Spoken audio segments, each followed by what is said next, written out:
Welcome to Real Estate Coaching Radio, starring award-winning real estate coaches and #1 international best-selling authors, Tim and Julie Harris. This is the #1 daily radio show for realtors looking for a no BS, authentic, real-time coaching experience. What's really working in today's market, how to generate more leads, make more money, and have more time for what you love in your life. And now your hosts, Tim and Julie Harris.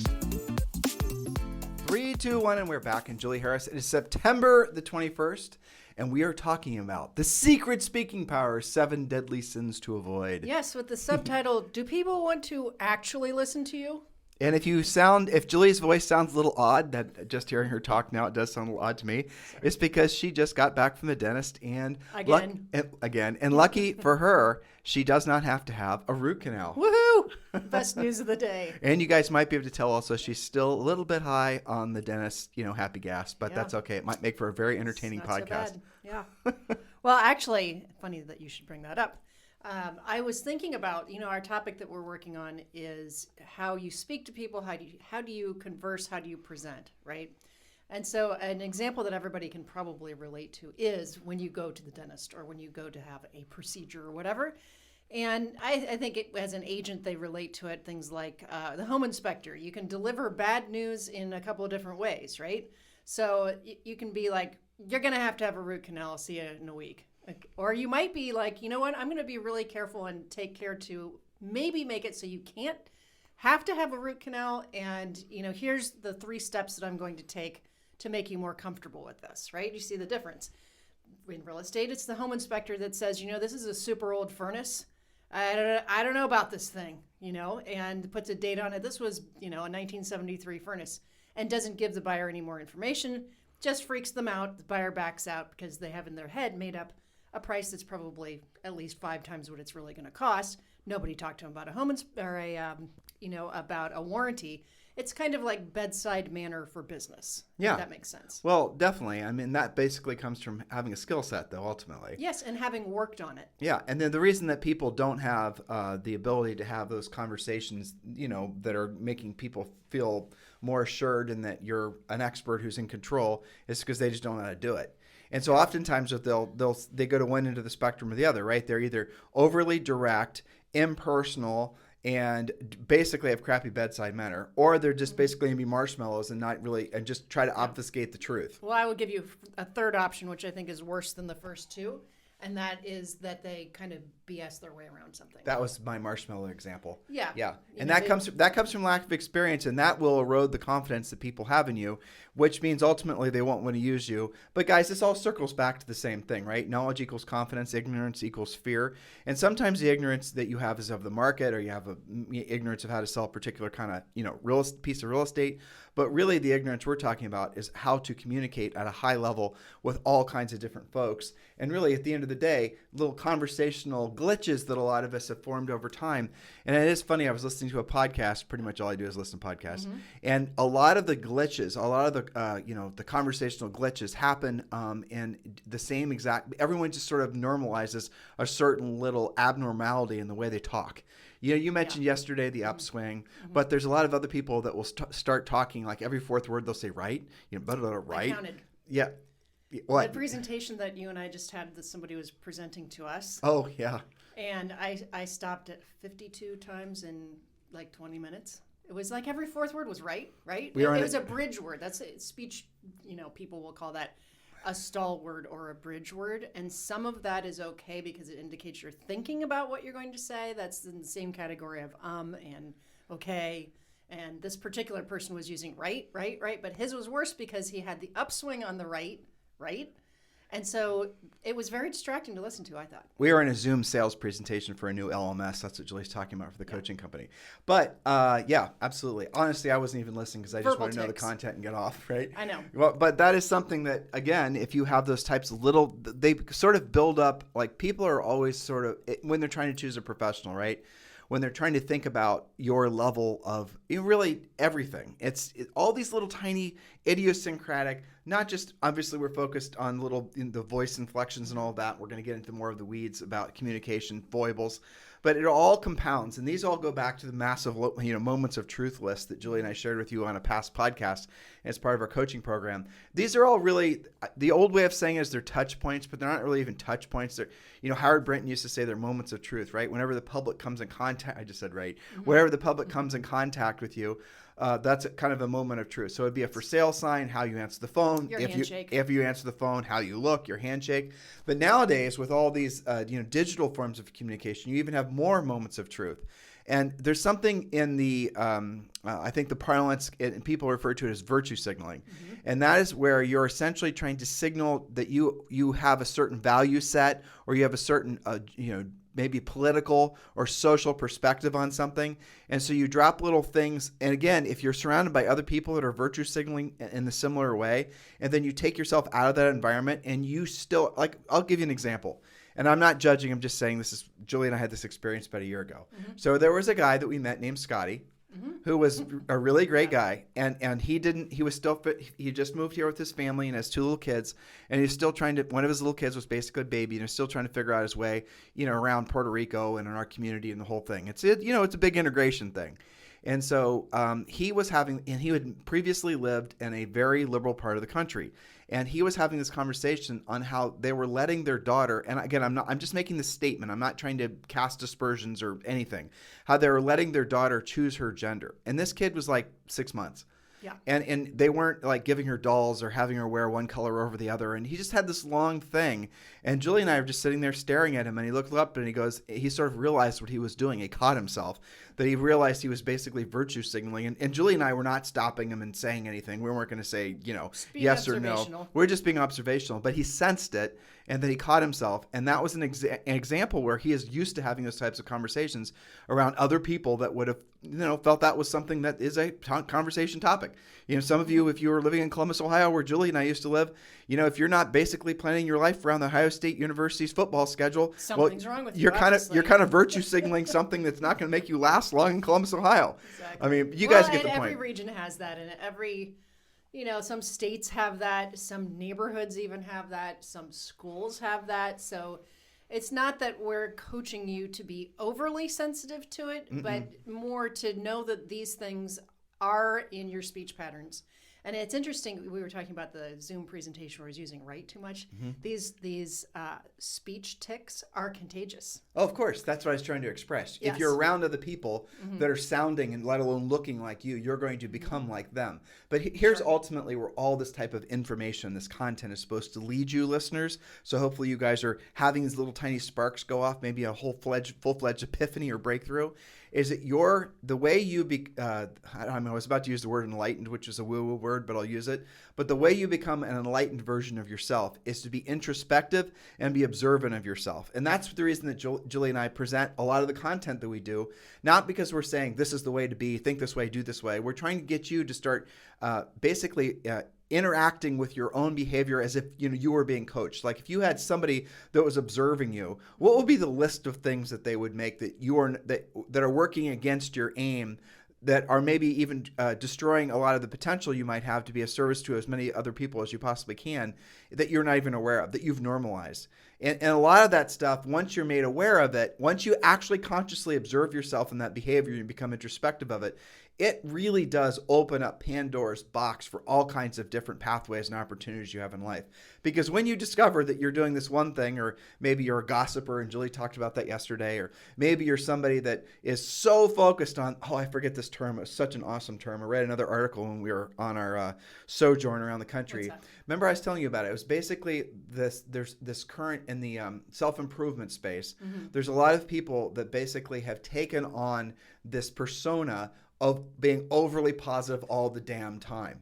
Right? To the point where it's a little bit, not even a little bit, it seems a little bit, well, I said a little bit again, so I'm trying to be, polite, but it seems a little crazy. A little unsustainable / fake at times. Right, fake. And there's been studies that have been done on that, and so what they're trying to do is they're trying to say, when you work on yourself enough, when you spend enough time on your dream boards and meditation and working on your big why and all these other sort of new age self-improvement things, then all of a sudden on the other side of that, you're going to be in this constant state of bliss, where that is literally not possible. Physiologically, it's not possible. The human in you senses that that's not something that you can do all They're the just time. trying to sell you something by putting on this persona of having this heightened state of constant optimism, all the rest of it. But the reality of it is that is against our physiology, because you can't be constantly optimistic, because I'm not saying don't be optimistic. I am saying be optimistic.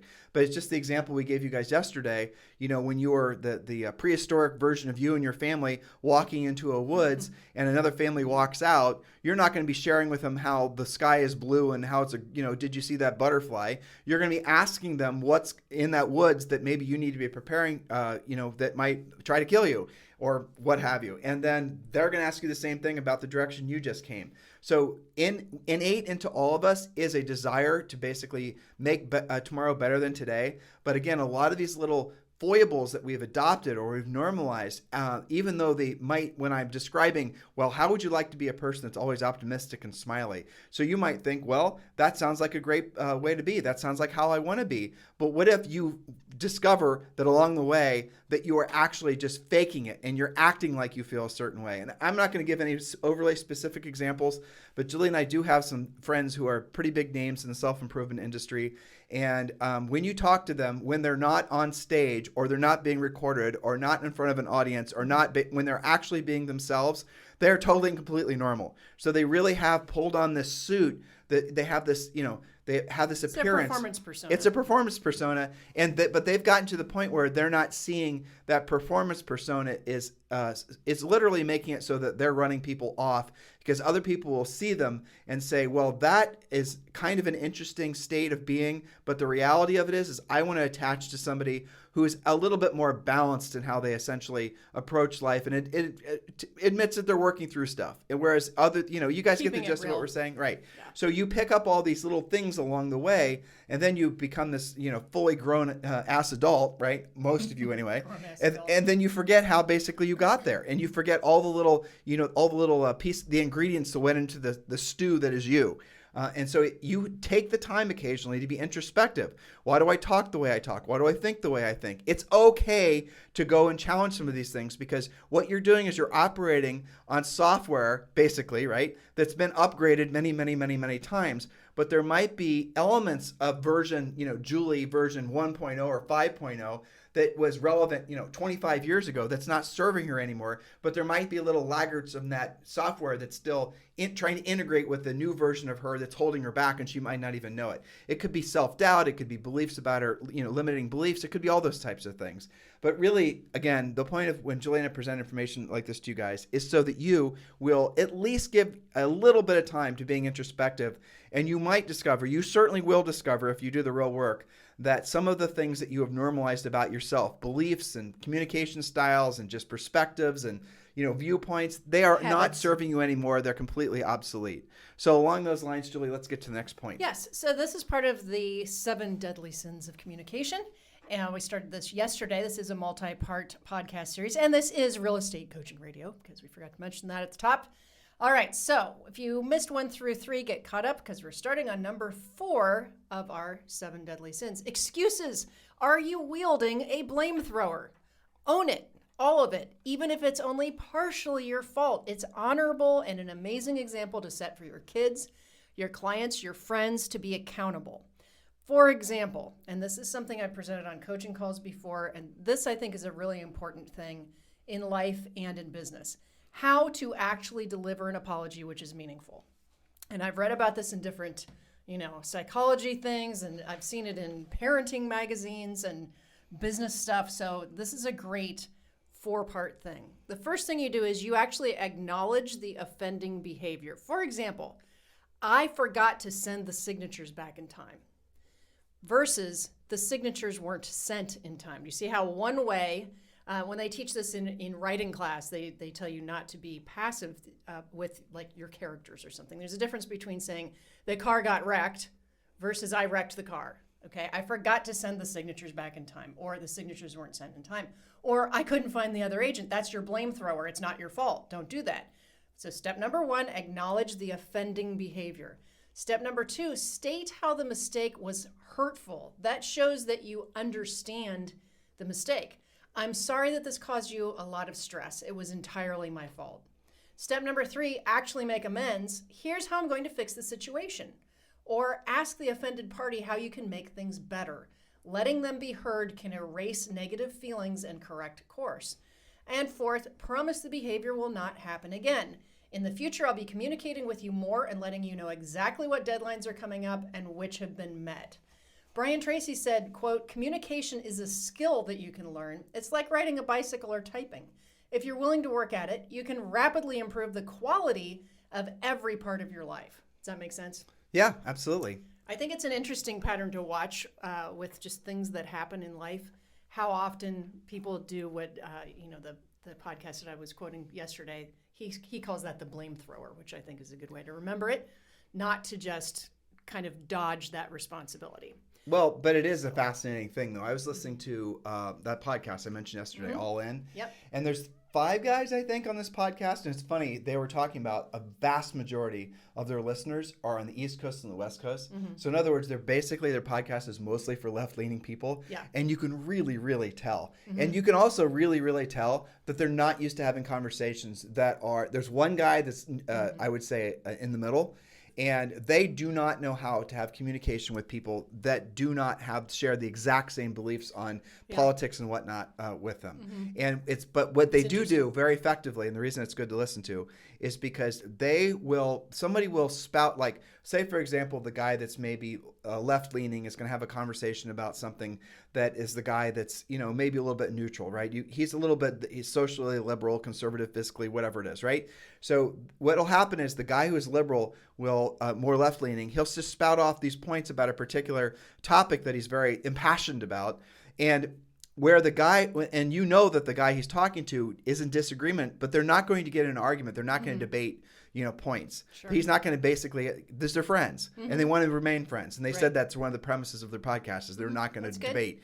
But he said, so what he'll do is he'll pick out one of the points that the guy said and said, this is where I agree with you. Right? So if the guy just said 5 things that say guy A, the liberal guy, said, from San Francisco, right? And that is where he lives, said 5 things that guy B, who isn't in San Francisco, doesn't agree with.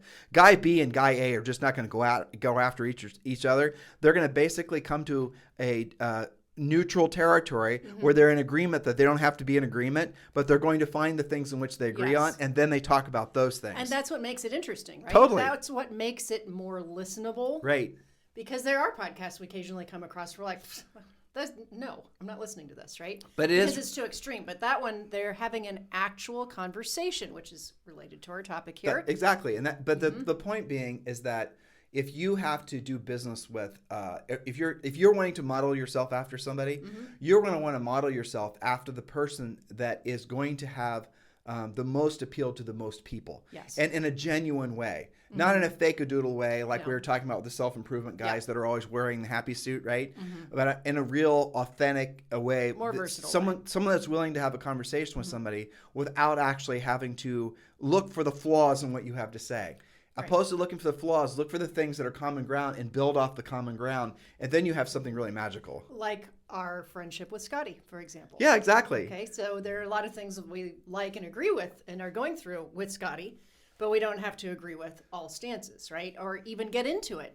Because it's not, it's just hard to listen to. It turns people off to do that. Right. And I think that's become too common on, especially media. I know a lot of people are believing, and this is going to be political, but I don't, a lot of people believe that we're at some sort of a point in the country where there's going to be countries or states that are going to start at a crossroad. I don't believe it's true, honestly. You and I were watching something on, what was it, Thomas Edison? What was it? We were listening to. No, it was it was yesterday. They were talking about some political person. It was mirroring exactly what was said, and this was back in like the 18 or 1900s, and it was almost like this person was remarking on the current state of things in today's. Remind me what that was. I'm trying to think what we were. Maybe it was something we were watching in the evening about that. But it was about how the country seemed to be going polar opposite directions. But this was like it was like It was a 150 long time years ago. Yeah. Yeah, and you and I both looked at each other saying, "Why, that sounds like it could be today." Yeah. So I think that's interesting, and we're going to get into a little bit more of this. But there were just again, we're going to get off this little micro topic here in a second. Our country has been at what the people living in the country at the time perceived to be crossroads, but what historians will look back upon as just a growth spurt.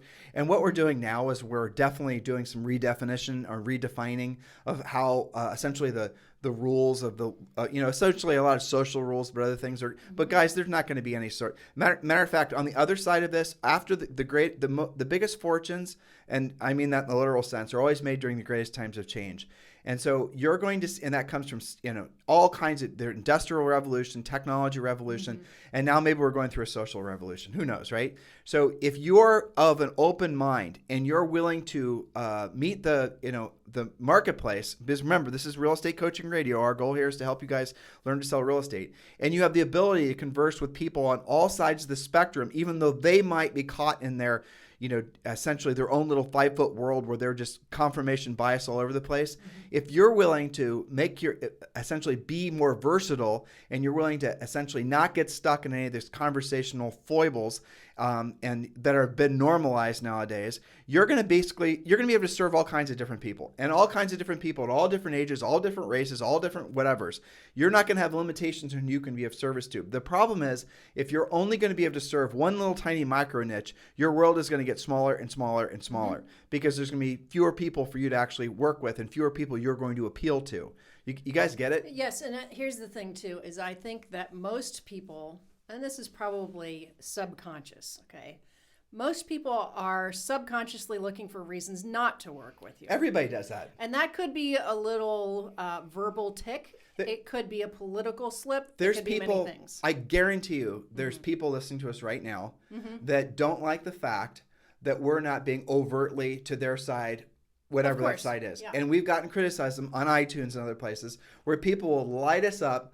And we've had some emails that came in before and texts that came in that said, you guys have a big audience. You should be putting your foot down about, whatever the political movement was. And we didn't, because political movements, guys, they come and they go, right? Opinions come and they go. You're going to be impassioned and crazy about something, and I mean in a good way from your perspective. And then 6 months from now, you're not even going to remember feeling that way. You're not even going to be able to relate to it because things change. Well, something happens to you and you change your outlook. Right. You read a different article, talk to a person with a different perspective, and you change your outlook. Or you decide to start being in control of your behavior and stop allowing other people to treat you like a marionette at the end of a string or several strings that's controlling your behavior by, essentially how they make you feel through the media that you're consuming. And this all goes down to again, being introspective and removing yourself and almost looking at yourself, as if you were a coach, look at your own behavior.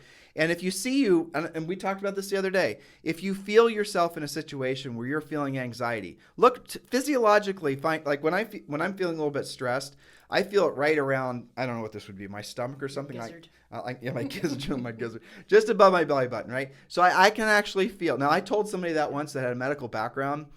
He told me that there was that's where some sort of gland is that releases endorphins that has something to do with the whole thing. So he had he had some chemical thing explanation, but all I'm saying is it's right above my belly button. So the essence of it is that when I am, and this happens, like if I'm coming in contact with somebody and I notice that feeling that's manifesting in myself, I know whatever thought's going to come after that, or frankly, whatever action's going to come after that, I'm probably going to regret it in 15 minutes. So because that's your own personal tell. But I had to learn that. Sure, of course. Yeah. Mine is the side of my neck gets tight. Yeah, and but I start to get that stress. But you had to learn it too. Sure. And so when you start to feel that manifesting in yourself, don't react to it, because whatever is going to come from you after, when you start to get that sort of physiological reaction, is not the best version of yourself, and chances are you're going to regret it. But here's the thing. Essentially, the world right now is all about trying to essentially pull your levers, push your buttons to get you to feel that sort of fight or flight state of being, because then you're in a fear mode, and then you're easily manipulated, or you're easily convinced of a specific perspective, or you're triggered to believe that the perspective that the other people have is some kind of like enemy. And there was a survey done, and this was fascinating too. of Republicans and self-identified Republicans and self-identified Democrats. And the survey, this was the question. You guys can Google this. Again, we're not being political. I just think it's interesting. Is when asked, the Republicans, when asked what would be the greatest threat to the United States, they were mostly talking about China, and they were talking about things that, would seemingly be macro issues that would be COVID, maybe essentially the amount of debt the country has. They were talking about things like that. And then when the Democrats were asked the same question, their answer was largely Republicans, conservatives. So how can you have what's happened in our country where you have essentially 50% of the country that doesn't like or has nothing to do with or has essentially made the other side evil in their minds? That's something that's not natural or normal. And that's something that's been created and that's been manifested. And it's from a lot of people that are not being introspective about how they're actually feeling as a result of the content that they're essentially ingesting. And that goes also back to communication. So you guys just be aware of all these things, because when you do, you start to feel free because you're no longer you're no longer easily manipulated. You're now completely awake to the inputs that you're choosing to allow into your life. And then you're deciding whether or not you actually want to have that become part of your new operating system. Does that make sense? Absolutely makes sense. It's all about being aware, being introspective, and working on yourself and all of these skills. And taking responsibility too. Yes, and owning it, as we just talked about with the whole excuse thing. So sin number 5, exaggeration. Yeah, that never happens in real estate, does it? Exaggeration is a prequel to lying. Don't be the drama king or drama queen in the relationship. This is a turnoff and causes people not to trust your accuracy. How do you feel about home inspectors who run off your buyers when there's a tiny plumbing leak? You probably won't hire them again for your next deal, right? So don't be the person that's into exaggeration, because it is related to lying. That one's pretty easy, right? Okay. Dogmatism. This one you really do have to watch out for, and I have to say on social media this is pretty bad, and regular media is bad. What is dogmatism? This is the confusion of facts with opinions. This is most apparent when somebody is delivering their opinion with such enthusiasm that it appears to be fact. Once this is detected, the trust factor of the listener is diminished. You'll notice that a lot of the internet is full of dogmatism, and there's a writer that I follow sometimes named Vera Nazarian who said, "Don't bother to argue anything on the internet, and I mean anything. The most innocuous, innocent, harmless, basic topics will be misconstrued by people trying to deconstruct things down to the subatomic level and then entirely miss the point. Seriously, keep peeling the onion and you get no onion." So I think that makes a good point. Well written. And I would say, I thought so. Not just debating anything on the internet, but really that comes down to texting. There was a big lawsuit last year that the agent lost. I think it was a Century 21 deal, where the agent was trying to argue that they were right because they texted their negotiation. And of course, it pissed the other side off. It was misconstrued. The information wasn't right. The agent was wrong. It had to do with inspections. Of course. It always circles back to the same thing. It's because it was misconstrued. Yeah, and unprofessional. A lot of people are very, very bad in sending, messages, text or chat. Terrible. Well, and I even like our Puerto Rican accountant, right? They are notorious for sending really direct email that makes you feel like the world's going to end if you don't send a form by now. And you complained, and now they softened it up. I know. I'm like, do you really need this? What's going to happen to me if I don't do this? Well, the reason in that case, and I have seen this with coaching clients as well, is that if English is not your first language, just like when I try and speak Spanish, I'm sure that I don't come off right at least 90% of the time. It can be totally misconstrued. Yeah, remember this is why real conversations matter. So this really happened. So there was a guy with a really good-looking dog, and I didn't realize. I was telling him he had I thought I was saying he had a handsome dog, and I said it like 3 times. He was looking at me strange, and I thought maybe he just didn't hear me. And Julie said, "You're calling him good. You're calling him good-looking, not the dog." Yes. So the dude. One word off. So the dude thought I was flirting with him.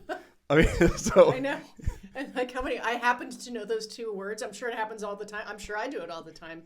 I mean, there's all kinds of different things like that. Conjugations and whatnot. Yes, but and that's hilarious. why, I feel like that was in person and we could sense something. When you do that over text, that sometimes makes somebody disappear. They ghost you. They overreact. All kinds of things. So be careful with that. Again, this always goes back to basically the secret sauce that everyone should be focusing on. And it seems so basic and almost trivial and silly. is the skill set. It's essentially how to root out some of the little foiblest conversational things that people do, but also knowing what to say and how to say it. Yes. And in my mind, when we're presenting information like this, I know that a lot of people were essentially, this information is things that you guys will discover a lot of the way. As long as you stay on the path, as long as you climb up the mountain continuously, you'll find this information really useful. Some of you already do right now at the very present moment. But really, this goes to the unconscious incompetence, the conscious incompetence, the conscious competent, and the unconscious competence. You know, the phases of essentially mastery. And as you're basically working up your skill set, you're going to discover that a lot of the things that, okay, Tim, I said it right. I said the script right. I did the presentation right, but I didn't get the result. And so what a great coach is going to do is they're going to say, well, I want you to record yourself saying what you said. And okay, well, how, literally when you go on a listing presentation, take a recorder, tell the seller you're going to be recording the presentation and you're going to record it. And then even though you might be delivering the script or the conversation outline in the correct way, the way you're saying it, what you're emphasizing is completely off and you don't even realize That's it. Right. But it takes an interested third party, right, like a coach, to look in on what you're doing. I mean, I've listened to a lot of coaching calls where it's exactly that. I'm using the script. Why didn't I get the appointment? And I'll listen to it, and it's usually one of 5 or 6 things, right? Typically, it's, I hear you using the script, but you're not listening to the person's answer. You're just talking over them, getting to the next line. Interrupting them, jumping on it, sounding impatient, sounding like somebody that the other party wants to get off the phone with because you're just making them nervous, right? And that's typical of somebody learning their scripts who have learned the words but not the delivery. And there's a difference. This is why coaching exists. Yeah, and these are the little nuances. This is when it's fixable, though. Well, Premier Coaching basically gets you into the flow of having a proven real estate system. This is where most people start with us. Like 99% of all agents start with Premier Coaching. Once you get your system created, it's every aspect of your real estate business: your systems, your scripts, your presentations, your buyer's presentations, your seller's presentations, how to work in the luxury market, how to deal with distressed property, how to just do everything that you possibly can come across in your real estate business. It's all there as a Premier Coaching client. And you also have a daily semi-private coaching call. But what then a lot of you will experience is you're going to say, okay, I'm in the flow of things. I'm starting to work consistently. I'm starting to produce consistent results and make consistent income. Now I want to have an elevated experience where I can have someone come in and actually drill down and help me to self-identify and hold me accountable and really be confrontational on some of the things that I'm doing that are holding me back. That's what a real coach does. And that's the work part of real estate. And so having done this forever, I can tell you that a lot of people say, like if you ask most people, why'd you hire a coach? They're going to say, I wanted accountability. But you only want accountability when you're at the point where you're wanting to go from that conscious incompetence phase to the conscious competence phase in the middle, right? If you say you want accountability when you're still trying to basically resolve the formidable stages of your learning, you're not going to want the accountability and you're going to resent it. These are all this is the reason we've created the systems that we've created in our coaching program, so you can naturally move yourself from being in Premier Coaching, and then you can basically have a coach that is your own private coach. That's the system that we created for all of you. All of our coaches are Harris certified coaches. If you're interested in being a coach for us, there is a program. Go to harriscertifiedcoach.com and learn about it. And it's rigorous. Okay, I'm just telling you, there's a big test involved. It's not just you don't fill out an application, we're going to hire you. It doesn't work like that. But the reality of it is that if you're wanting to move consistently to the next level, so let's think about this from a different perspective. You get into real estate. You're now going to, you're not going to hire a coach. You're going to figure it out all on your own. You're going to go get some free content here, free content there. There's tons of free content on the internet. And you somehow are going to figure out a way to put together a system in your formidable, weeks and months of your real estate career that's going to rival something that's proven to work over decades in every market, in every price range, in every condition, right? You guys get the point? So just think of it this way. If you want to start, a restaurant, right? And you had this great idea for this restaurant, you're going to start it. You've never done a restaurant before. You have no clue the first thing to do to start a restaurant. Your will fail 99% of the time versus somebody that decides to buy a franchise. Somebody that decides to buy essentially an existing structure with existing systems, with existing branding, with all the heavy lifting already done. You just got to plug yourself in. That's the difference between, so now there are agents out there who will say, I'm going to build my restaurant no matter what, because I have this big sense of, creative angst that I want to, show the world that somehow I can, redefine how, the real estate business is supposed to work, and I can somehow make it so it's something no one's ever, well, you're not really in the business to help people and make money. You're on some other journey that has really nothing to do with business. You're doing something of an art. Or profitability. You're doing something of an art project is what you're doing. Or the other thing that Julie and I are fond of talking about, a lot of you get into the business with the idea that you want to make money, replacement income, take care of your families. You want to, you want to essentially build something you're proud of. And then your hopes and your dreams and your ambitions get co-opted by all these people that are trying to impress upon you that you have to follow their paths. And that would be teams, branding, that would be marketing, that would be all these other, things that they're trying to sell to you. And you don't, and I am being critical, but let's just be factual. You don't have enough business and life experience to essentially filter the BS from the reality. Yeah, no business maturity. Right. And we didn't either when we got into real estate. And it's not your fault because they don't teach you that in real estate school. Yeah. And exactly. At all. And so you then all of a sudden are circulating around other people that are telling you just need to become a brand and create a bunch of videos. And you believe that's true and it doesn't work. And then you start to financially struggle and then you're out of the business. And guys, this is the cycle that most of you will suffer from. Why don't you skip all the trying to figure it out stage, and why don't you actually follow the path that's been proven to work in all market conditions for all ages, in all states, different parts of the country, all price ranges, and it's called Premier Coaching. If you guys want to learn about Premier Coaching, the easiest way for you to join, and it's only around $100 a month, is to go over to timandjulieharris.com, click on coaching, and just join Premier. Or you can text the word success to 47372. Text the word success to 47372. And when you do, we'll text you back a link, and then someone from our staff will call you back. But really, I know some of you are urgently ready to join. You're tired of getting ready to get started. Just go over to the website and sign up. That's the quickest way. You can skip the wait in the line. So anyway, that's what I was thinking about. Yes, and we'll continue on this route for tomorrow, and we're due we're getting 7. Into good stuff. Yes. And then we'll talk about the Harris rules for better presentation and communication. We're going to roll into that. Oh yes, these are these rules are fantastic. You eliminate the use of word I, me, or my, or me, or mine from speech. I can't even say the words. That's because you've worked on it. I have. I do. I hate it when I hear myself using a personal pronoun. It makes my skin crawl. What was funny? We'll wrap up in a second. When we were presenting in Des Moines for Heath Moulton's group, and he opened up asking something personal, like how did you get into coaching or something like that, and you and I were both like, that wasn't even in our scripting, right? Because we don't really talk about I, me, my, or mine, and you can all look it up online, right? Right. But I thought it was funny that we were kind of stymied by that because we've trained this out of ourselves. Well, when you and I do Zooms, okay, right? And sometimes the people on the Zoom that we're just there to present are not professional. Yeah. They will ask everyone to introduce themselves and give a little bio. Yeah. And it's interesting to me that you can see the less experienced people will ramble on and just brag on themselves forever. Right, their awards list. Exactly. And what Julie and I will do is we'll just drop a link to our bio in the chat. That's right. And Check then yourself. we'll just move on. Because here's the thing, nobody really gives a rat's ass when they're getting to know you about you. They want to know that you're interested in them. And that you can get the results that you promised. Exactly. And then they're going to backfill and want to know more about you personally. But leading with that, thinking that somehow that's magically going to make them want to do business with you, it doesn't work. That's not how real life works. So we're going to be going to the practical and tactical rules of better presentation and communication tomorrow. In the meantime, if you guys want to talk to Julie and I about joining our EXP group, which is called Libertas, if you want to learn more about Libertas and EXP, just text the letters EXP to 47372.